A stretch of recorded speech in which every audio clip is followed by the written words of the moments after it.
Hey guys, welcome back to the channel. We're going to break down the NIT. We got two games, and we're going to decide who's playing each other in the NIT championship within tonight's contest. So we're going to get down into it as we await the actual Final Four coming to you hot this weekend. All right, we're going to talk about that briefly, but I want to get you on your way within my two plays that I'm going to be having within the NIT matchups tonight. Break those all down, and then we'll see you guys all this weekend for some more college basketball coverage as we await for the Final Four. And the ladies are getting underway as well, so possibly covering that down the road. But let's get down into it. Remember, guys, to subscribe down below if you have not already done so. Smash that like button, and let's get into it. But please let me know what you guys are on, if you guys are on a side or a total for these games. I'm very curious. Always drop it down below in the comments. But this is where we're looking into today's channel sponsor, though.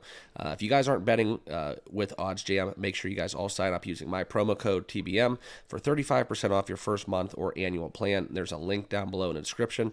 Make sure you guys all sign up for that because it's truly an invaluable tool when you do your day-to-day research, all your sports betting in the industry. Okay, but this is where I'm going to show you guys. Forgive me for pulling those up a little early, but we have Utah and Indiana State going tonight at 7 o'clock tip on ESPN, and Georgia Seton Hall, ESPN2. That'll be the second game on the NIT card. Okay, so this is one where we're going to be having a lot of to do with the favorites tonight. Okay, we look into these matchups. I think just to keep it short and sweet with the analysis, it is the NIT.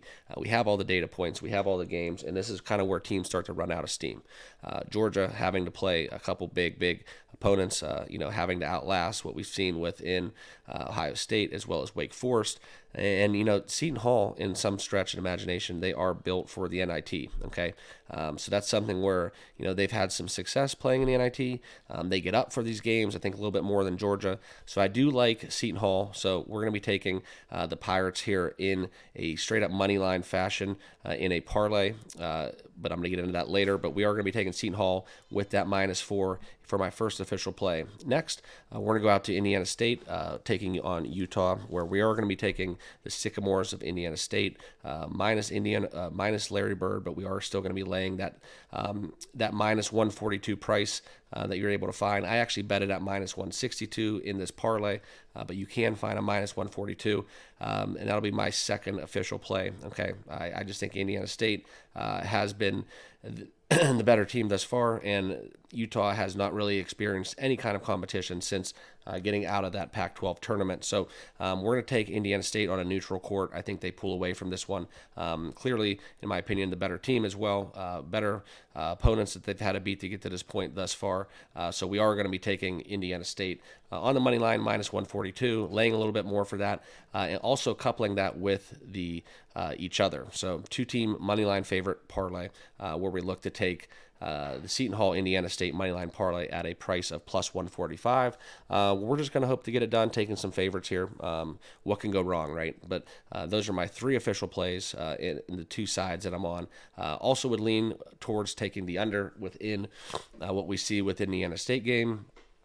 Because it's kind of what you look at neutral courts. Stuff can happen, high-scoring teams, and eventually the steam runs out. This is a lot of games into the season, and that's kind of where, you might see defense falter as well, but I think I go with the tired legs a little bit more often than not, so the 3 points will eventually quit in that regard and keep these totals low. So I would lean towards taking the under in the Indiana State game, but more so, I really do like the fact that playing some of these perennial teams such as Seton Hall, Indiana State, it's just a different style of basketball where I like to see them prevail because of that style. So that's what we'll be rocking with.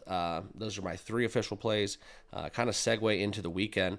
Let me know how your guys' brackets are looking. North Carolina State, Purdue. We all know that if there is a governing body that wants some kind of NCAA championship matchup due to rankings and ratings, they probably would be all in favor of a Purdue Connecticut matchup. But with all jokes aside, we'll probably end up getting NC State and Alabama and having a dud. But it'll be fun either way.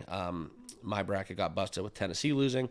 but I was able to sprinkle a little bit on Purdue to kind of buy out of it in a way and just lock in some profits. So hats off to anybody who's still alive in their brackets. Also, we're going to be breaking down those games probably Friday. Probably Friday.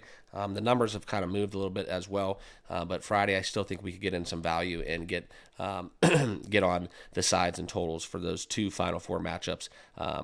Tipping off on Saturday evening. Okay, but that's what I got. Make sure you guys all subscribe down below. Appreciate you all rock with me here on the channel. Like I said, check out my link down below for OddsJam, 35% off, code TBM, and we'll see you guys all tomorrow in the next video. Cheers.